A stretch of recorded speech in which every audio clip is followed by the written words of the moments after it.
Hello guys, good morning all of you. 12th class में आप सभी का स्वागत है।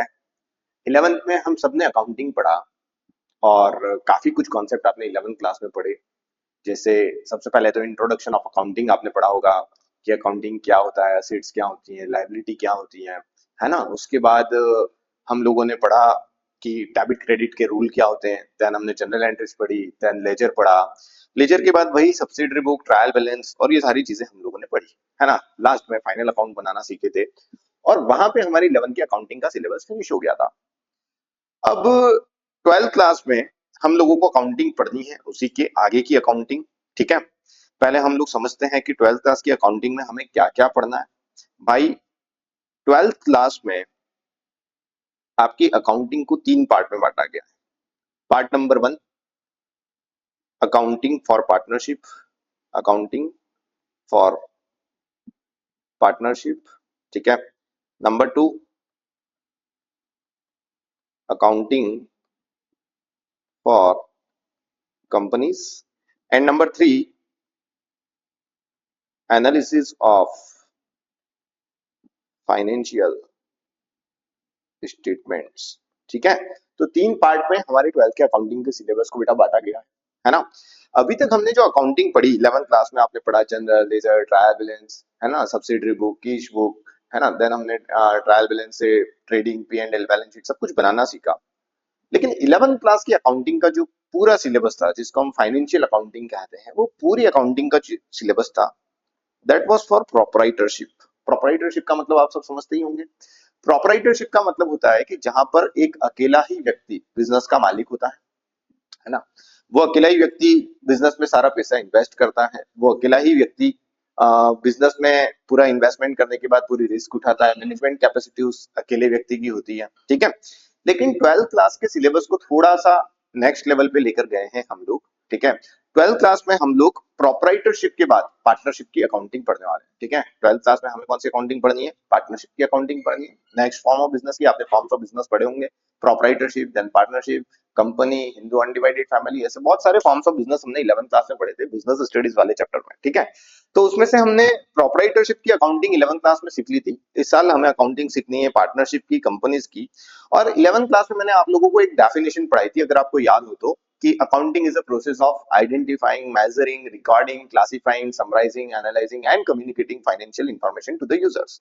जब मैंने आपको ये डेफिनेशन पूरी पढ़ाई थी तो मैंने आपको आइडेंटिफाई करना, ट्रांजेक्शन को देन मेजर करना, देन रिकॉर्ड करना, क्लासिफाई करना, सब कुछ सिखाया था। ठीक है, और समराइज करने में मैंने आपको बताया था कि at the end of the year her business अपने फाइनेंशियल स्टेटमेंट प्रिपेयर करता है। ठीक है, तो फाइनेंशियल स्टेटमेंट प्रिपेयर करना, that is profit and loss balance sheet prepare करने तक की जो चीजें थी वो हम 11th क्लास में पढ़ चुके हैं। ठीक है, अब 12th क्लास में फाइनेंशियल स्टेटमेंट को प्रिपेयर करने के बाद एनालिसिस करना हमें सिखाया गया है, जो आपकी थर्ड बुक का नाम है, that is analysis of financial statement. हम फाइनेंशियल स्टेटमेंट को एनालिसिस करना सीखेंगे। ठीक है, तो इस तरीके से 12th का सिलेबस 3 पार्ट में डिवाइड किया गया है। पहला पार्ट है accounting for partnership, number 2 accounting for companies, number 3 analysis of financial statement. ठीक है, अगर मैं बात करूं अकाउंटिंग फॉर पार्टनरशिप वाली बुक की, तो इसका टोटल वेटेज है, इसमें जो टोटल मार्क्स कवर किए गए दैट इज 36 मार्क्स। 36 मार्क्स का इसका वेटेज है।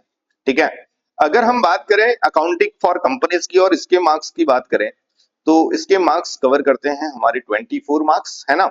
एंड बचा हुआ आपका जो पार्ट है 20 नंबर का, ये 20 नंबर का पार्ट कवर होता है एनालिसिस ऑफ फाइनेंशियल स्टेटमेंट में। ठीक है, जिसमें आपके प्रोजेक्ट, एक्सटर्नल, इंटरनल, है ना, बहुत सारी चीजें रहती है। लेकिन 20 नंबर जो है ये इसका वेटेज इसलिए कम है क्योंकि जो आपके एक्सटर्नल आएंगे, आपकी प्रोजेक्ट फाइल्स बनेगी, आपके असाइनमेंट्स रहेंगे, वो ऑलमोस्ट थर्ड बुक से कवर किया गया है, इसलिए इस बुक का वेटेज थोड़ा कम है। लेकिन सबसे इंपॉर्टेंट बुक हमारे लिए जो है वो पार्टनरशिप की है। उसके बाद जो हमारे लिए दूसरी सबसे इंपॉर्टेंट बुक है वो कंपनीज है, and then analysis of financial statement. No doubt हमारे लिए तो पूरा ही 80 मार्क्स का सिलेबस इंपॉर्टेंट है, लेकिन अगर वेटेज वाइज बात की जाए तो सबसे ज्यादा वेटेज पार्टनरशिप का है, देन कंपनी का है, then last book analysis of financial statement का। ठीक है, अगर मैं आपसे बात करूं तीनों बुक की, अगर हम बात करते हैं तो सबसे पहली बुक है अकाउंटिंग फॉर पार्टनरशिप, जिसमें पार्टनरशिप फर्म किस तरीके से बनाई जाती है, कौन कौन से अकाउंटिंग ट्रीटमेंट किए जाते हैं, आपको स्टार्टिंग के चैप्टर में फंडामेंटल ऑफ पार्टनरशिप बताया गया है ना, कि पार्टनरशिप कैसे फॉर्म करनी है, उसमें कौन कौन से एडिशनल अकाउंट बनते हैं, उसमें जो अकाउंटिंग ट्रीटमेंट होते हैं उनके एडजस्टमेंट किस तरीके से करने हैं, जैसे पार्टनर को सैलरी देना, पार्टनर को कमीशन देना, पार्टनर को इंटरेस्ट ऑन कैपिटल देना, पार्टनर से इंटरेस्ट ऑन ड्रॉइंग लेना, ये सारे जो एडजस्टमेंट है ये हमें फर्स्ट चैप्टर में that means fundamental of partnership पे पढ़ने को मिलेंगे। देन इसके अलावा फंडामेंटल के अलावा हमें एक और कॉन्सेप्ट इसमें सिखाया गया है, दैट इज गुडविल। गुडविल से अभी आप लोग शायद आपने पढ़ा जरूर होगा कि इंटेंजिबल एसेट्स का एक टाइप होता है गुडविल, ठीक है, लेकिन यहाँ पर गुडविल का वैल्यूएशन करना हमें सीखना होगा, है ना, जब भी कोई नया पार्टनर आएगा जाएगा अपने प्रॉफिट शेयरिंग रेशियो को चेंज करेगा तो उस केस में गुडविल डिस्ट्रीब्यूट की जाती है अमंग द पार्टनर्स, ठीक है, तो गुडविल का वैल्यूएशन आपको पढ़ाया गया। इसके अलावा change in profit sharing ratio, अगर पार्टनर अपना प्रॉफिट शेयरिंग रेशियो चेंज करते हैं तो उसमें क्या अकाउंटिंग ट्रीटमेंट होंगे। उसके बाद एडमिशन ऑफ न्यू पार्टनर, अगर कोई नया पार्टनर पार्टनरशिप फर्म में आता है तो उसके क्या एडजस्टमेंट होंगे। एडमिशन के बाद रिटायरमेंट, अगर कोई पार्टनर पार्टनरशिप फर्म छोड़ के जाना चाहता है, किसी पार्टनर की डेथ हो जाती है या पार्टनरशिप फर्म को डिसॉल्व करना है ना, that is dissolution of partnership firm, ठीक है। तो पार्टनरशिप को बनाने से लेकर उसके बेसिक एडजस्टमेंट से लेकर पार्टनरशिप को बंद करने तक की पूरी अकाउंटिंग हमें फर्स्ट बुक में पढ़ना है, that is accounting for partnership. Second book की बात करूं, सेकंड पार्ट की बात करूं अकाउंटिंग फॉर कंपनीज की, तो उसमें हमें पहले अकाउंटिंग सीखना है शेयर्स की एंड देन हमें अकाउंटिंग सीखना है डिबेंचर्स की, शेयर और डिबेंचर इशू करना और उसकी अकाउंटिंग करना हम इस साल सीखेंगे। एनालिसिस ऑफ फाइनेंशियल स्टेटमेंट में बहुत सारी चीजें, पहले तो उन्होंने बेसिक थ्योरी दी है कि फाइनेंशियल स्टेटमेंट क्या होते हैं, उसके बेसिस पे दो थ्योरी चैप्टर है, ठीक है। उसके बाद comparative and common size, comparative और कॉमन साइज स्टेटमेंट बनाना, ठीक है। इसके अलावा ratio analysis and cash flow statement बनाना, तीन तरह के फाइनेंशियल स्टेटमेंट मैंने आपको 11th क्लास में बताए थे, profit and loss account, balance sheet और cash flow statement. Profit and loss और बैलेंस शीट हम लोग 11th क्लास में बनाना सीख चुके थे, ठीक है। कैश फ्लो स्टेटमेंट बनाना इन्हें हमें 12th क्लास में सिखाया है, जो कि हमें इस साल सीखना है। तो इस तरीके से पूरा 12th का सिलेबस डिजाइन किया गया है, ठीक है। अगर बेसिकली बात करूं तो तीन पार्ट में इस सिलेबस को डिजाइन किया गया है, पार्टनरशिप वाला पार्ट, कंपनीज वाला part and analysis of financial statement वाला पार्ट, ठीक है। तो हम लोग शुरू करेंगे हमारे फर्स्ट चैप्टर से और हम हमारी पहली ही बुक से शुरुआत करेंगे और पहली बुक का नाम है अकाउंटिंग फॉर पार्टनरशिप, ठीक है, अकाउंटिंग फॉर पार्टनरशिप, ठीक है। और अकाउंटिंग फॉर पार्टनरशिप में भी जो हमारा फर्स्ट चैप्टर है, chapter 1, that chapter 1 is fundamental of partnership, fundamentals of partnership, ठीक है। फंडामेंटल ऑफ पार्टनरशिप को हमें समझना है कि फंडामेंटल ऑफ पार्टनरशिप में क्या क्या चीजें होती है, क्या बेसिक कॉन्सेप्ट होते हैं, पार्टनरशिप कैसे बनानी है, कौन कौन से अकाउंट बनेंगे, उन अकाउंटिंग के अकाउंटिंग ट्रीटमेंट किस तरीके से होंगे, ये सारी चीजें हमें इस चैप्टर में पढ़ना है, ठीक है। तो हम लोग हमारे फर्स्ट चैप्टर की शुरुआत कर रहे हैं, that is fundamental of partnership, ठीक है। फंडामेंटल ऑफ पार्टनरशिप में पहले हम ये समझते हैं कि पार्टनरशिप होती क्या है, ठीक है। सबसे पहले पार्टनरशिप के अकाउंटिंग ट्रीटमेंट समझने से पहले हमें कुछ पार्टनरशिप की बेसिक थ्योरी समझनी होगी कि what do you mean by partnership, ठीक है। आई होप आपने जब 11th क्लास में बिजनेस स्टडीज पढ़ा होगा तो उसमें पार्टनरशिप की डेफिनेशन शायद आपने पढ़ी होगी और आपको धुंधला धुंधला कुछ याद होगा कि पार्टनरशिप एक ऐसा फॉर्म ऑफ बिजनेस होता है जिसमें दो लोग मिलकर एक बिजनेस चालू करते हैं, है ना, और बिजनेस में जो भी प्रॉफिट एंड लॉस होता है वो आपस में डिस्ट्रीब्यूट कर देते हैं, ठीक है। लेकिन बेटा अब हम लोग थोड़ा सा इसको और रिफाइंड वे में पढ़ेंगे, है ना, अच्छी तरीके से याद करना पड़ेगा, ठीक है। क्योंकि अगर मान लो आपको क्वेश्चन आता है what is partnership, define partnership, ठीक है, और अगर पार्टनरशिप के बारे में आपको जितनी बातें पता है आप एक पेज भर के भी लिख लो, दो पेज का भी आंसर लिख लो, लेकिन अगर वो 4 मार्क्स की डेफिनेशन है तो आपको पूरे 4 में से 4 मार्क्स नहीं मिलेंगे जब तक आप एग्जैक्ट डेफिनेशन नहीं लिखोगे, ठीक है। तो हम लोग समझते हैं कि एग्जैक्ट डेफिनेशन होती क्या है, ठीक है, लेकिन डेफिनेशन समझने से पहले हम लोग ये समझेंगे कि ये डेफिनेशन आई कहां से। देखो एक बेसिक सी चीज बताता हूं, हमारी जो कंट्री है, हमारा जो इंडिया है, वो बेसिकली लॉ से गवर्न किया जाता है। हर देश किसी ना किसी लॉ से गवर्न किया जाता है। जैसे हमारे देश में कॉन्स्टिट्यूशन है, कॉन्स्टिट्यूशन के अंडर हम सब लोग हमारे राइट्स ड्यूटीज सारी चीजें उसके अंदर लिखी गई हैं, ठीक है। और वैसे ही कई तरह के छोटे छोटे लॉ बना के हम पे एप्लीकेबल किए गए हैं। कैसे, जैसे एक छोटा सा एग्जांपल देता हूं, मान लो जैसे आप घर से अभी यहाँ कोचिंग आ रहे थे, ठीक है, अब आप बाइक चला के यहाँ तक आए, ठीक है, और आप बाइक चलाकर आ ही रहे थे और पिछले चौराहे पे आपको एक पुलिस वाला मिला, उसने आपको हाथ देके गाड़ी रुकी, ठीक है, उसने आपको बोला कि भाई तुम्हारे डॉक्यूमेंट चेक कराओ, क्या मांगेगा तुमसे, गाड़ी के पेपर, है ना, आपसे मांगेगा आपका लाइसेंस, गाड़ी का इंश्योरेंस, और आपने हेलमेट वगैरह नहीं पहन रखा है तो वो आपसे मांगेगा। ठीक है, इसमें से अगर कोई डॉक्यूमेंट आपके पास नहीं है या आपने हेलमेट नहीं पहन रखा है तो आप पे क्या लगाई जाएगी, पेनल्टी लगाई जाएगी, है ना। वो बोलेगा कि भैया इसका चालान कटेगा, 500 रुपए का चालान है, हेलमेट नहीं पहना है तो। ठीक है, अब ये गाड़ी चलाते समय उसको हम पे पेनल्टी लगाने का राइट किसने दिया, उसको राइट दिया लॉ ने। क्योंकि हम जब इंडिया में गाड़ी चलाते हैं तो हम पर एक एक्ट, एक लॉ एप्लीकेबल होता है, एक कानून एप्लीकेबल होता है जिसका नाम है मोटर व्हीकल एक्ट।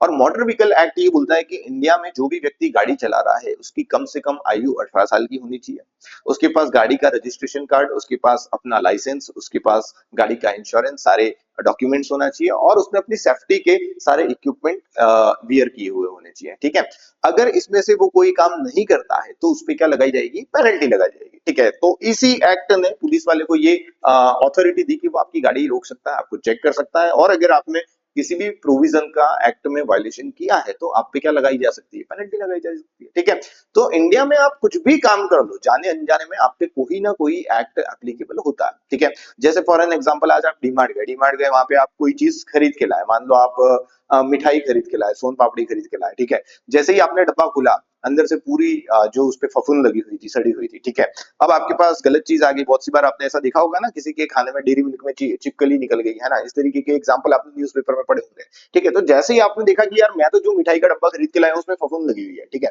तो आप क्या उस प्रोडक्ट के खिलाफ कंज्यूमर प्रोटेक्शन एक्ट में कंप्लेन कर सकते हैं? बिल्कुल कर सकते हैं। क्यों? क्योंकि जब आप गुड्स खरीद रहे थे तब आप पे कंज्यूमर प्रोटेक्शन एक्ट एप्लीकेबल था। ठीक है, आपका इंदौर में मकान है, आपके यहाँ पे कोई मकान, आप मकान मालिक है, कोई किराएदार आपके यहाँ रहने आया। ठीक है, आपने उसको भरोसे में बेचारे को मकान दिया कि चलो बाहर से आया है, रेंट एग्रीमेंट वगैरह बना के उसको मकान दे दिया। अब साल भर बाद वो आपसे दादागिरी कर रहा है कि न तो मैं मकान खाली करूंगा और नहीं आपको रेंट दूंगा। तो क्या आप उससे मकान खाली करवा सकते हो कोर्ट में जाके? Yes, under Indian contract act, क्योंकि आपके बीच में एक रेंट एग्रीमेंट हुआ था, आपके बीच में एक कॉन्ट्रैक्ट हुआ था, तो लॉ वहां पे अंडर इंडियन कॉन्ट्रैक्ट एक्ट आपको रेमेडीज प्रोवाइड करेगा। ठीक है, ये सब तो बहुत छोटी बातें हो गई। मान लो आप शादी ही करने गए। ठीक है, आप शादी करने गए, आपने जैसे ही अपनी पत्नी के साथ 7 फेरे लिए, उसी समय इम्प्लाइडली आप पर हिंदू मैरिज एक्ट एप्लीकेबल हो गया। जैसे ही आपने 7 फेरे लिए, वो आपकी बीवी है, आप हिंदू मैरिज एक्ट के अंदर बाउंड हो। अगर घर जाके उसने आपने उसको बोल दिया कि यार मेरे को तो गिफ्ट में बुलेट चाहिए थी, है ना, और उसने थाने में जाके कंप्लेन कर दी कि दहेज मांग रहा है, तो पुलिस आपको उसी समय धर के ले जाएगी कि भाई ये तो हिंदू मैरिज एक्ट में दहेज प्रताड़ना का केस लग जाएगा उस पर, और उसको वहीं पे पकड़कर ले जाएगी। मतलब इंडिया में कोई भी काम करो, डायरेक्टली इनडायरेक्टली आप पे कोई ना कोई लॉ एप्लीकेबल होता है। ठीक है, तो वैसे ही अगर मैं बात करूं इंडिया में पार्टनरशिप। ठीक है, तो जैसे ही दो या दो से ज्यादा लोग मिलकर पार्टनरशिप की फॉर्म में एक बिजनेस चालू करते हैं तो उनपे एक एक्ट एप्लीकेबल होता है, उनपे एक लॉ एप्लीकेबल होता है, जिस एक्ट का नाम है Indian partnership act. Indian partnership act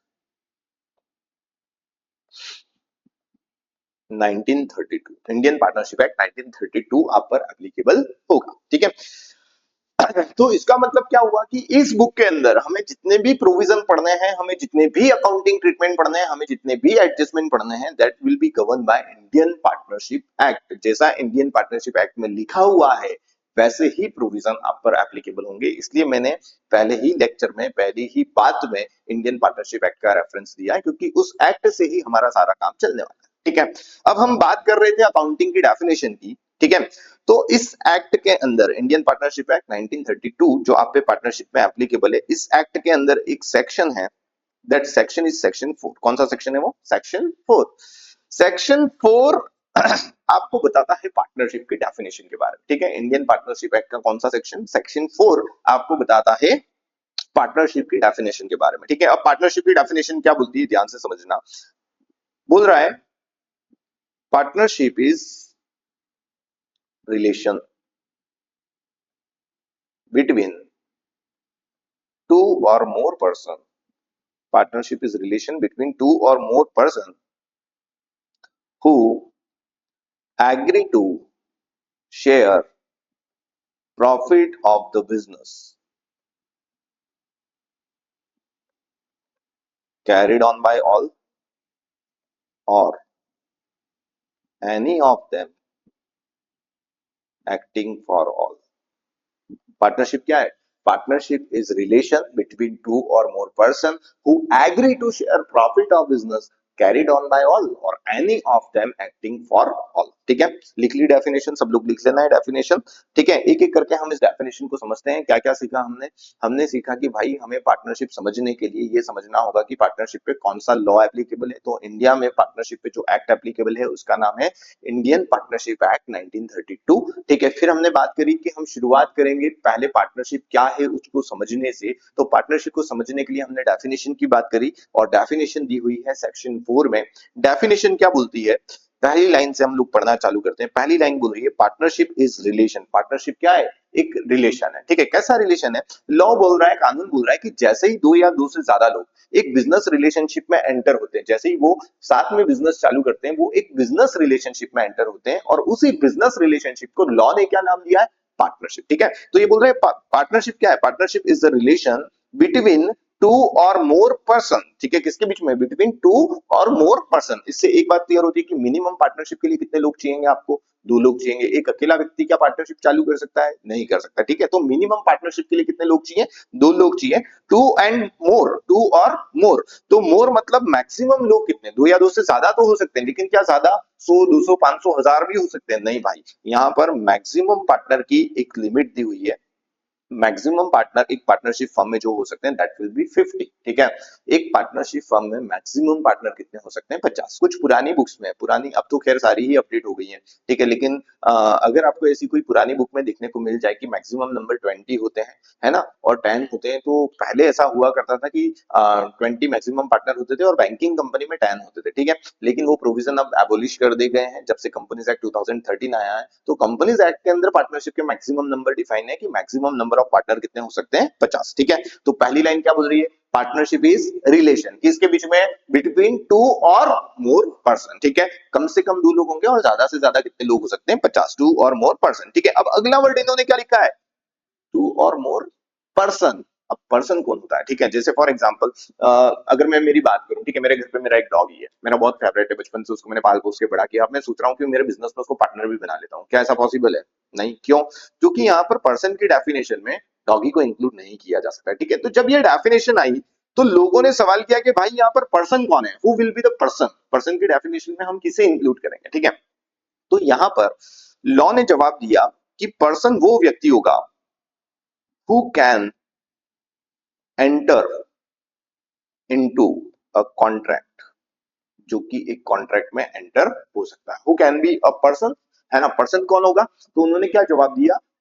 any person who can enter into a contract. ऐसा कोई भी व्यक्ति जो इंडिया में कॉन्ट्रैक्ट कर सकता है, एग्रीमेंट कर सकता है, अनुबंध कर सकता है, ऐसे व्यक्ति को हम क्या बोलेंगे? पर्सन। ठीक है, तो अब हमारे मन में दूसरा सवाल आता है, क्या? कि भैया ऐसा कौन व्यक्ति है जो कॉन्ट्रैक्ट में एंटर हो सकता है? ठीक है, मतलब जो अनुबंध कर सकता है, जो एग्रीमेंट कर सकता है। ठीक है, तो इसमें उन्होंने बोला कि any person can enter into a contract. ठीक है, कोई भी व्यक्ति इंडिया में कॉन्ट्रैक्ट में एंटर हो सकता है, लेकिन उसके कुछ एक्सेप्शन दे दिए। एक्सेप्ट कौन कौन? पहला पर्सन माइनर।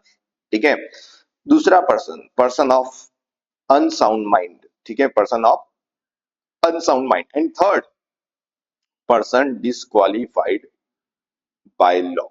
ठीक है, ठीक है, अगर आपसे पूछा जाए who can be a person, तो पर्सन की डेफिनेशन में हर वो व्यक्ति आएगा जो इंडिया में कॉन्ट्रैक्ट में एंटर हो सकता है। दूसरा क्वेश्चन, इंडिया में कॉन्ट्रैक्ट में कौन एंटर हो सकता है? ठीक है, तो इंडिया में सभी कॉन्ट्रैक्ट में एंटर हो सकते हैं एक्सेप्ट तीन पर्सन, है ना, पहला minor, second person of unsound mind, and number 3 person disqualified by law. इन तीन लोगों को छोड़कर सारे ही कॉन्ट्रैक्ट में एंटर हो सकते हैं। ठीक है, मतलब माइनर मतलब कौन हो गया? जिसकी उम्र 18 साल से कम है। ठीक है, 18 साल से कम है तो वो कॉन्ट्रैक्ट में एंटर नहीं हो सकता। ठीक है, अच्छा, वो कॉन्ट्रैक्ट में एंटर नहीं हो सकता मतलब माइनर पार्टनर भी नहीं बन सकता। Number 2 person of unsound mind. Unsound mind का मतलब क्या हुआ? हाँ, अनसाउंड माइंड पर्सन किसको बोलेंगे? बताओ, जो पागल है। नॉर्मल शब्द में तो उसी को बोलेंगे। ठीक है, लेकिन पागल तो है ही, लेकिन ऐसा हर व्यक्ति जो अपने सही और गलत का डिसीजन नहीं ले सकता, उसको पर्सन ऑफ अनसाउंड माइंड कहा जाएगा। ठीक है, जैसे कोई व्यक्ति कोमा में है, ठीक है, तो कोमा में मतलब वो क्या है? अनसाउंड माइंड, अपने सही और गलत का निर्णय नहीं ले सकता, तो उसको क्या बोला जाएगा? Person of unsound mind. ठीक है, अगर कोई व्यक्ति नशे में है तो वो अपने सही और गलत का निर्णय नहीं ले सकता, तो उसको भी क्या बोला जाएगा? Person of unsound mind. ठीक है, and last is person disqualified by law. Disqualified by law का मतलब क्या हुआ?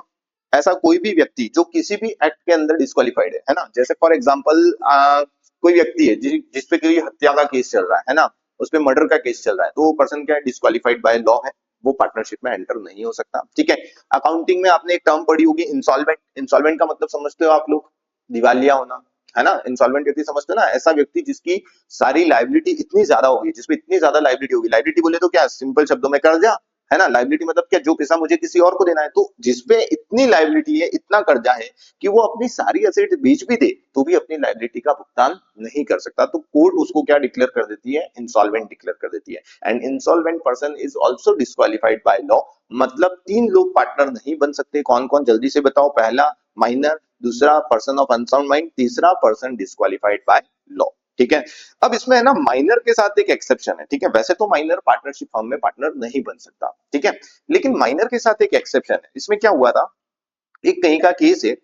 एक बार ऐसा हुआ था कि 3 दोस्त थे, ए बी और सी, है ना। अब क्या हुआ, तीनों बचपन के बहुत अच्छे दोस्त थे, स्कूलिंग उन्होंने साथ में करी, बाद में कॉलेज साथ में किया, फिर उनकी जॉब लगी, फिर उन्होंने क्या किया, तीनों ने साथ में एक सर्टेन पीरियड ऑफ टाइम के बाद साथ में बिजनेस डाला। ठीक है। सब साथ में ही थे बचपन से, तो बहुत अच्छी बॉन्डिंग थी सबकी, भगवान की दया से उनका बिजनेस भी बहुत अच्छा चला, बहुत आगे बढ़ा। और फिर एक दिन क्या हुआ, सी जो था वो अपने बीवी बच्चों के साथ, अपने वाइफ और बच्चे के साथ वो किसी मैरिज फंक्शन में जा रहा था। ठीक है, और रास्ते में कार एक्सीडेंट में सी और उसकी वाइफ की डेथ हो जाती है, और सी का जो 8 साल का बच्चा था वो उस एक्सीडेंट में बच जाता है। ठीक है। अब ए और बी बोलते हैं कि यार ये अपने भाई का लड़का है एक तरीके से, क्योंकि सी उनके बचपन का दोस्त था, उनका पार्टनर भी था, तो उन्होंने बोला कि यार सी के बेटे की रिस्पॉन्सिबिलिटी अब हमारी है भाई, उसको पढ़ाई लिखाई में, उसको खाने पीने में, किसी भी चीज में किसी भी तरह की कमी नहीं होना चाहिए, और इसकी रिस्पॉन्सिबिलिटी कौन लेंगे, हम लेंगे। ऐसा किसने डिसाइड किया, ए और बी ने। अच्छा, उसके लिए उन्होंने क्या किया, उन्होंने बोला अपन एक काम करते हैं, हर साल हमारे बिजनेस में जो भी प्रॉफिट होगा उसमें से 25% प्रॉफिट, एक ऐसा फिगर उन्होंने डिसाइड किया कि इतना एक फिक्स परसेंटेज ऑफ प्रॉफिट हम किसको दे देंगे, उस माइनर बच्चे को देंगे, ताकि उससे क्या हो, उसके रहने खाने का, पढ़ाई लिखाई का सारा बेसिक नेसेसिटी का खर्चा निकलता है। ठीक है। अब जब उसको प्रॉफिट शेयर करने की बात आई, है ना, तो वहां पर लफड़ा क्या आया कि आप ऐसे किसी को भी प्रॉफिट दे सकते हो क्या? नहीं, उनके सीए ने बोला कि नहीं भैया, ऐसे हम किसी को भी प्रॉफिट नहीं दे सकते। प्रॉफिट सिर्फ किसके साथ डिस्ट्रीब्यूट किया जा सकता है, आपके पार्टनर्स के साथ। समझ में आया? तो फिर ए और बी ने बोला कोई बात नहीं, हम इस बच्चे को हमारा पार्टनर बना लेते हैं। ठीक है। अब उन्होंने जैसे ही पार्टनर बनाने की बात करी, अपने एडवोकेट के पास गए, है ना, अपने लॉयर के पास गए, तो लॉयर ने जैसे ही पार्टनरशिप की डेफिनेशन बोली, डेफिनेशन में क्या लिखा हुआ था कि माइनर पार्टनरशिप फर्म में पार्टनर नहीं बन सकता। ठीक है। तो ए और बी ने बोला कि भाई ऐसा तो हो ही नहीं सकता, फिर इसका मतलब तो हम उस बच्चे को पैसे ही नहीं दे पाएंगे, हमारे बिजनेस में से हम प्रॉफिट देना चाहते हैं, नहीं दे पाएंगे। तो उन्होंने हाई कोर्ट में पिटीशन फाइल कर दी, और वहां पर हाई कोर्ट का ये डिसीजन था क्या, कि हाँ भैया आप उस माइनर को पार्टनर बना सकते हो।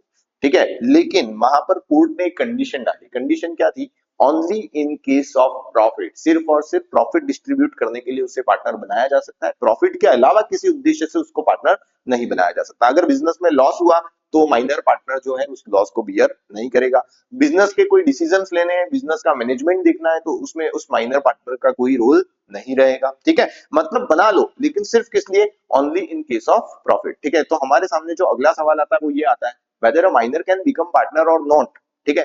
तो उसका एक सिंपल सा आंसर है कि भाई पार्टनर बन तो सकता है, yes, a minor can become partner in a partnership firm, but उसके साथ उसका एक्सेप्शन लिखना है क्या, but only in case of profit. समझ में आया? ठीक है। तो इसके दोनों आंसर हो सकते हैं, जैसे ट्रू फॉल्स में है ना, whether minor can become partner और नॉट। ठीक है। तो उसका आप आंसर यस भी लिख सकते हो, नो भी लिख सकते हो, डिपेंड करता है आपका एक्सप्लेनेशन क्या है। ठीक है। तो हमने डेफिनेशन पढ़ी, कहां तक पढ़ दी, हमने पढ़ा पार्टनरशिप क्या है, एक रिलेशन है किसके बीच में, बिटवीन टू और मोर पर्सन। ठीक है। पर्सन के बाद लिखा है हु एग्री, जो क्या हो, एग्री हो। ठीक है। अब एग्री का मतलब क्या हुआ यहाँ पर, एग्री का मतलब होता है एग्रीमेंट से। ठीक है। एग्रीमेंट, एग्रीमेंट मतलब क्या होनी चाहिए, उनकी सहमति होनी चाहिए, जिसको दूसरे वर्ड में हम लोग बोलते हैं कंसेंट। ठीक है। कंसेंट समझते हो ना, सहमति। ठीक है। ये जो सहमति है, जैसे मैंने आप तीनों को बोला कि यार मेरे साथ बिजनेस में पार्टनर बन जाओ, तो आपकी क्या होनी चाहिए, कंसेंट होनी चाहिए कि हाँ सर हम आपके साथ पार्टनरशिप में बिजनेस करना चाहते हैं। ठीक है।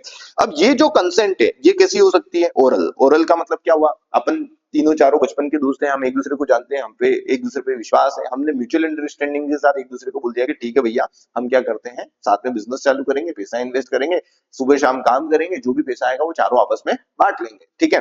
तो ये कैसा एग्रीमेंट हो गया, ओरल। ठीक है। जैसे दो सगे भाई है तो उनको एग्रीमेंट बनाने की जरूरत थोड़ी है, उनके बीच में अगर बातचीत हो गई कि ठीक है अपन दोनों 10-10 लाख रुपए लगाएंगे, 20 लाख रुपए में बिजनेस चालू करेंगे, सुबह से शाम तक काम करेंगे, मैं ये काम करूंगा तू ये काम करना, at the end of the month जो भी प्रॉफिट बचेगा वो दोनों बांट लेंगे, तो क्या ऐसा बिजनेस वैलिड नहीं है?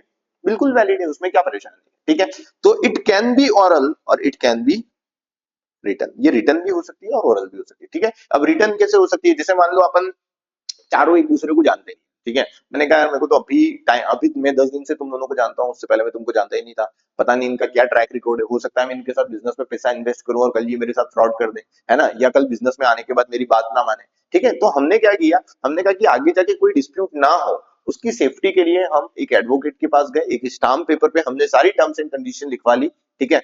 तो उसे क्या बोला जाएगा, रिटर्न एग्रीमेंट, ठीक है। या तो म्यूचुअल अंडरस्टैंडिंग से हो, आपस में बात होगी, हमारी अंडरस्टैंडिंग है, वो ओरल एग्रीमेंट हो गया, और अगर अपन स्टाम्प पेपर पे सारी टर्म्स एंड कंडीशन लिखवा देते हैं तो उसको क्या बोला जाएगा, रिटर्न एग्रीमेंट, ठीक है। तो it can be oral, it can be return, partnership agreement banana compulsory नहीं है, आपकी इच्छा हो तो बनाओ, नहीं इच्छा हो तो मत बनाओ, ठीक है। लेकिन ये जो सहमति है, कंसेंट है, चाहे वो रिटर्न हो या ओरल हो, that should be free consent. Free consent का मतलब क्या हुआ, कि बिना किसी जोर जबरदस्ती दबाव के, ठीक है, उसको बोला जाता है फ्री कंसेंट। जैसे तुम तीनों आए, मैंने तुमको यार रूम में बंद कर दिया और बोला कि घर जाना है तो पार्टनर बनना ही पड़ेगा, इस पे साइन करो, ठीक है, और तुमको बंदूक दिखा दी, अब तुमने डर के मारे साइन कर दी, तो क्या ऐसी कंसेंट वैलिड होगी, नहीं। तो किसी को डरा के, धमका के, ब्लैकमेल करके इस तरीके से कंसेंट ली गई, कंसेंट फ्री कंसेंट नहीं होती है, फ्री कंसेंट होनी चाहिए, तभी वो पार्टनरशिप क्या मानी जाएगी, वैलिड मानी जाएगी, ठीक है। तो partnership is relation between two और मोर पर्सन हु एग्री, जो कि क्या है, एग्री है। एग्री कैसे हो सकता है, रिटर्न भी हो सकते हैं, ओरल भी हो सकते हैं, बस वो एक फ्री कंसेंट होनी चाहिए। एग्री किस बात के लिए होनी चाहिए, टू शेयर प्रॉफिट, कि भाई हम प्रॉफिट बांटना चाहते हैं, ठीक है, कि हम प्रॉफिट बांटना चाहते हैं, ठीक है। अब यहाँ पर टू शेयर प्रॉफिट तो लिखा है, लेकिन टू शेयर लॉस नहीं लिखा है, समझ में आया, डेफिनेशन क्या बोल रही है, who agree to share profit, लेकिन होना क्या चाहिए कायदे से, who agree to share profit and losses, ठीक है। तो यहाँ पर बहुत टेक्निकल लैंग्वेज है, इसको ध्यान से समझना, ऐसा नहीं है कि मिसप्रिंट है या जो लिखने वाला है वो लॉस लिखना भूल गया, ऐसा कुछ भी नहीं है भाई। इन्होंने लिखा है टू शेयर प्रॉफिट, इसका मतलब क्या हुआ, कि उनको प्रॉफिट शेयर करना कंपलसरी है, उनको प्रॉफिट शेयर करना क्या है, कंपलसरी, ठीक है। और अगर उन्होंने लॉस नहीं लिखा, अगर लॉस लिखते तो प्रॉफिट एंड लॉस दोनों कंपलसरी हो जाते, लॉस नहीं लिखा, इसका मतलब लॉस शेयर करना कंपलसरी नहीं है, ठीक है। प्रॉफिट शेयर करना कंपलसरी है, लॉस शेयर करना कंपलसरी नहीं है। एक एग्जांपल से समझो, जैसे हम चार पार्टनर, ठीक है, अब इसमें से हम तीन पार्टनर, इसको क्या बोल रहे हैं, हमने इसको बोला कि भाई हम तेरे को पार्टनरशिप फर्म में जो भी प्रॉफिट होगा वो हम तीन बांट लेंगे, ठीक है, और अगर लॉस हुआ तो अपन चारों बांट लेंगे, ठीक है। तो उसके साथ क्या होगा, जब भी प्रॉफिट हुआ उसको नहीं मिलेगा और जब भी लॉस हुआ उसको मिलेगा, तो ये तो इसके साथ गलत हो जाएगा कि नहीं हो जाएगा, समझ में आया। तो किसी भी पार्टनर को आप प्रॉफिट से बाहर नहीं कर सकते, प्रॉफिट आपको सबके साथ शेयर करना ही पड़ेगा, ठीक है। लेकिन अगर कोई पार्टनर चाहे तो अपने आप को लॉस से बाहर कर सकता है, क्योंकि लॉस बांटना कंपलसरी नहीं है। अभी अपन ने एग्जांपल लिया माइनर पार्टनर का, ठीक है, तो कोर्ट ने क्या बोला कि माइनर को आप रखो लेकिन सिर्फ इसलिए प्रॉफिट के लिए, तो बताओ अगर हम चार पार्टनर है उसमें से ये माइनर है सपोज, ठीक है, तो क्या ये लॉस बियर करेगा, नहीं। प्रॉफिट होगा तो चारों का, लॉस हुआ तो हम तीन का, समझ में आया, मतलब ये पार्टनरशिप तो वैलिड है ना। वैसे ही एक कॉन्सेप्ट होता है गारंटी ऑफ प्रॉफिट का। गारंटी ऑफ प्रॉफिट मतलब क्या हुआ, जैसे तुम तीन दोस्त हो, तुमने तुम्हारी पढ़ाई लिखाई कंप्लीट हो गई, तुमने कॉमर्स से ग्रेजुएशन किया, फिर तुमने सोचा कि चलो अपन कोचिंग क्लास डालते हैं, ठीक है। अब कोचिंग क्लास तो तुमने डालने का सोचा, इंफ्रास्ट्रक्चर डेवलप कर दिया, लेकिन अब तुम्हारे मन में एक ही चिंता है कि बच्चे आएंगे कि नहीं आएंगे, और बच्चे आएंगे और डेमो लेने आए तो हम उनको अच्छे से पढ़ा पाएंगे नहीं पढ़ा पाएंगे। तुमने कहा यार अपन एक काम करते हैं, क्यों ना मयंक सर को पार्टनर बना लेते हैं। समझ में आया, तुम्हारे दिमाग में आइडिया है यार, मयंक सर से अपन पढ़े हुए हैं, अपन उनको बोलेंगे, मना नहीं करेंगे। अपन उनको बोलते हैं यार कि सर चलो आप हमारे बिजनेस में पार्टनर बन जाओ, दिन में एक दो लेक्चर लेने रहेंगे, आपको ज्यादा कुछ काम नहीं है, ठीक है, और आपको लॉस नहीं होगा इस बात की हमारी गारंटी। तुमने क्या बोल दिया मेरे को, लॉस नहीं होगा इस बात की हमारी गारंटी, हम हर महीने कम से कम 50,000 रुपए का प्रॉफिट आपको लाकर देंगे, ठीक है। इसका मतलब मुझे आपने गारंटी दे दी कि मुझे हर महीने कितना प्रॉफिट होगा, 50,000 रुपए का, ठीक है। अब इन एनी केस फर्स्ट महीने मुझे सिर्फ 20,000 रुपए का प्रॉफिट हुआ, ठीक है, तो मेरी गारंटी कितने की थी, 50 की, तो 30,000 रुपए जो मुझे कम मिले वो कौन देगा, तुम तीनों दोगे, समझ में आ रही है बात, ठीक है। तो इसका मतलब क्या हुआ, किसी भी कंडीशन में क्या मुझे पार्टनरशिप में लॉस हो सकता है, नहीं, क्योंकि मुझे तो मिनिमम प्रॉफिट की गारंटी मिल गई है, ठीक है। तो इसका मतलब क्या हुआ कि शेयरिंग ऑफ लॉस कंपलसरी नहीं है, लेकिन sharing of profit is compulsory. Profit share करना कंपलसरी है, लॉस शेयर करना कंपलसरी नहीं है, ठीक है। आगे लिखा है शेयरिंग प्रॉफिट ऑफ बिजनेस, ठीक है। अच्छा बिजनेस क्या होता है बताओ जरा मुझे, बिजनेस से आप लोग क्या समझते हो, बिजनेस मतलब दक्ष, व्हाट इज बिजनेस, फर्म,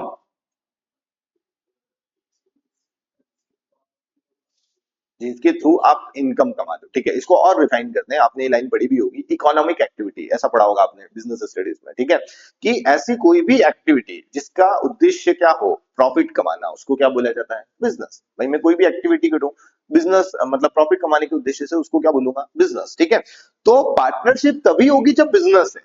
ठीक है, जैसे एग्जांपल देता हूँ, तुम तीनों हो, ठीक है, अब तुम तीनों ने जैसे तुम्हारा ग्रेजुएशन हुआ, तुमने बोला यार अपन तो पढ़ लिख गए, लेकिन अपने दुनिया में बहुत सारे ऐसे बच्चे हैं, भारत में बहुत सारे ऐसे बच्चे हैं जिनको एजुकेशन नहीं मिल पा रहा है। ठीक है, अब तुम तीनों ने एक एनजीओ एनजीओ बनाया एक तरीके से, अभी बनाया भी नहीं है, चलो ठीक है, तुम तीनों की ऐसी स्वेच्छा हुई यार कि लोगों का भला करने के लिए तुम तीनों ने गरीब बस्तियों में जाके, जिन बच्चों को एजुकेशन नहीं मिल पा रही थी, उनको रोज जाके 2-2 घंटे पढ़ाना चालू किया। ठीक है, किसी ने आपका वीडियो बना के सोशल मीडिया पे डाल दिया, आप वायरल हो गए, लोगों ने आपको सपोर्ट करने के लिए डोनेशन देना चालू किया। ठीक है, तो आपकी संस्था के पास पैसा आने लगा। ठीक है, अब पैसा तो आने लगा, मतलब इकोनॉमिक एक्टिविटी तो हुई, लेकिन आप लोग जो काम कर रहे हो, क्या इसको पार्टनरशिप बोला जाएगा?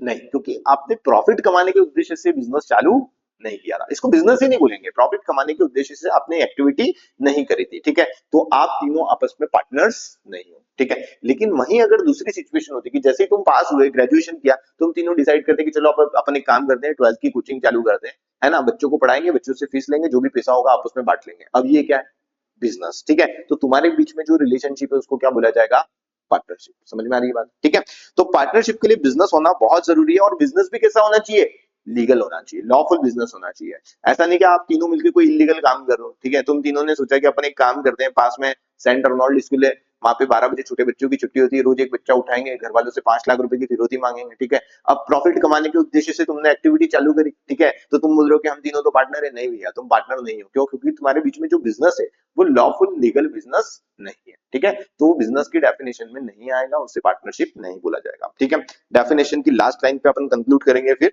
ठीक है, that is carried on by all or any of them acting for all. ठीक है, इसका मतलब क्या हुआ कि या तो बिजनेस सबके द्वारा चलाया जाएगा। ठीक है, जैसे अपन 4 पार्टनर है, ठीक है, हम चारों ने मिलकर एक रेस्टोरेंट ओपन किया। ठीक है, हमने 5-5 लाख रुपए लगाए, हमारे पास 20 लाख रुपए हुए, साकेत पे अपन ने एक दुकान किराए पे ली, वहां पे एक कैफे चालू किया। ठीक है, मैं वहां का अकाउंट्स हिसाब किताब सब देख लेता हूँ, भाई मार्केट का पूरा काम देख लेता है, कोई सामान कम पड़ रहा है, सब्जियां लानी है, सुबह जल्दी जाके ब्रेड लाना है, सॉस खत्म हो गई वो देख लेता है, ये सोशल मीडिया पूरा हैंडल कर लेता है, ये कस्टमर्स को हैंडल कर देता है। ठीक है, इस तरीके से हम लोगों ने चारों ने कैफे चालू किया। सुबह 10 बजे हम दुकान में जाते हैं, रात में 11-12 बजे तक हम लोग दुकान पे एक्टिवली काम करते हैं, और जो भी बिजनेस में प्रॉफिट या लॉस होता है अपन आपस में चारों शेयर करते हैं। ऐसे बिजनेस को क्या बोला जाएगा, कैरिड ऑन बाय ऑल, जो सबके द्वारा चलाया जा रहा है। कैरिड ऑन का मतलब क्या हो रहा है, चलाना। बाय ऑल का मतलब सबके द्वारा। ठीक है, फिर डेफिनेशन की लास्ट लाइन क्या बोल रही है, और any of them acting for all, उसमें से हम में से कुछ लोग सबके बिहाफ पे चला रहे हैं। इसका मतलब क्या, वो भी समझो। जैसे फॉर एग्जांपल हम 4 दोस्त हैं, ठीक है, हमारे दिमाग में एक आइडिया है रेस्टोरेंट ओपन करने का, लेकिन हमारे पास पैसा नहीं है, क्योंकि उसमें इन्वेस्टमेंट लग रहा है 1 करोड़ रुपए का। ठीक है, अब हम चले गए शार्क टैंक। शार्क टैंक जाके हमने वहां के जजेस को समझाया कि भैया हमारे पास ऐसा बिजनेस कॉन्सेप्ट है। ठीक है, आपसे वो 4 जज इंप्रेस हो गए, और चारों ने मिलकर आपको 1 करोड़ रुपया दे दिया। ठीक है, लेकिन बताओ शार्क टैंक में बदले में वो क्या मांगते हैं आपसे, इक्विटी। ठीक है, उन्होंने बोला कि भाई 50% हमारा, क्योंकि हम इन्वेस्टमेंट कर रहे हैं, और 50% तुम चारों का। ठीक है, 50% उन चारों का, 50% हम चारों का। हम 1 करोड़ रुपए लेकर इंदौर आए, हमने बिजनेस चालू किया। ठीक है, अब क्या बताओ, आप सुबह उसको फोन कर सकते हो उन चारों को कि भैया 10 बज गई, दुकान पे आ जाओ, फटाफट काम पे लग जाओ, बोल सकते हो? नहीं। क्यों? क्योंकि बिजनेस चलाएगा कौन, हम चार।